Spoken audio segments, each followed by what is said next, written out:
in Jammu and Kashmir, a 23-member delegation of European MPs are in Srinagar to assess the ground situation in Kashmir. 23 of the planned 27 lawmakers are currently in Srinagar, and the EU parliamentary delegation comprising of parliamentarians from the UK, Poland, France and other countries have interacted with locals in Kashmir Valley to get a first-hand understanding of the situation. It is the first foreign delegation that has been allowed to visit Kashmir after the scrapping of Article 370. Both India and the EU have clarified that the delegation is not on an official visit to India. The lawmakers are in India in their personal capacity. Soon after landing in Jammu and Kashmir, the delegation was briefed about all precautionary measures by the Jammu and Kashmir police personnel. How do we see the situation? This is pretty simple. We think that for years and years and years, this situation has now been unsolved, and it's very tricky to solve. And I think this situation here in Kashmir has now grown into a global situation because the terrorism is mostly financed by Pakistan and by other Muslim countries. Now, the army and security forces are also have been briefed, and the EU delegation about Pakistan's role in fueling terror in Kashmir. A convoy of security vehicles escorted the MPs who were travelling in bulletproof jeeps from the airport to their hotel, where a traditional Kashmiri welcome awaited them. The Indian Prime Minister had met with the 23 members in New Delhi on Monday, and during the meeting, Prime Minister Modi urged for action against the countries using terrorism as a state policy. This is the first foreign delegation of 23 lawmakers from the European Union to visit Jammu and Kashmir. It has been 86 days since the Indian government scrapped Article 370 in Jammu and Kashmir. In the weeks that followed, the government worked towards restoring connectivity and normalcy in Jammu and Kashmir.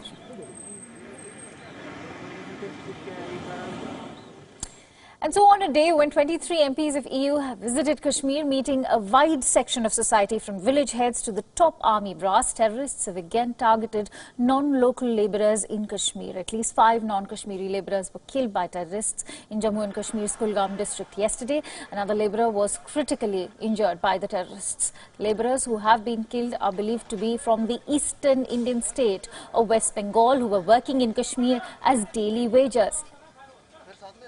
The security forces have cordoned off the area, and manhunt for the terrorists is still underway.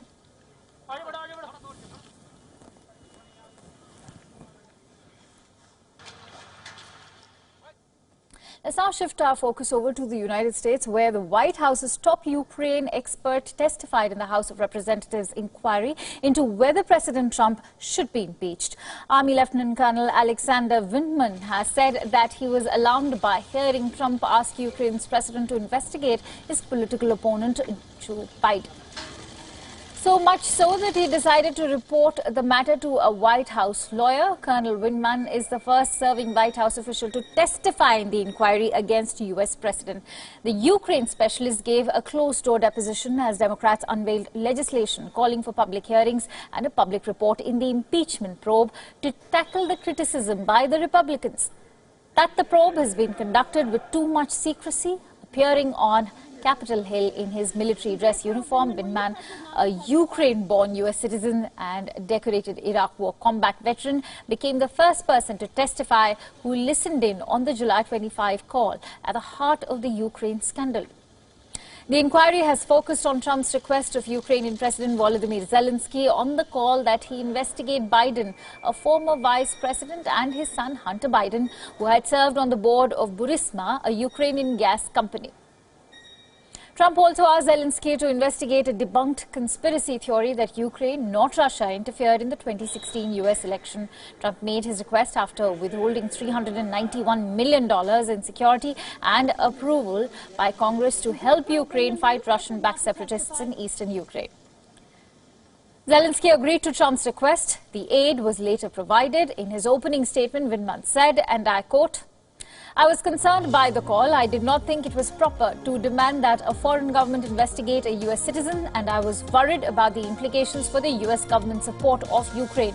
He further said, and I quote, I realize that if Ukraine pursued an investigation into the Bidens and Burisma, it would likely be interpreted as a partisan play, which would undoubtedly result in Ukraine losing the bipartisan support it has thus far maintained.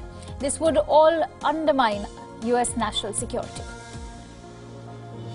Now, Trump is continuing to take on his detractors, calling Wion a never-Trumper.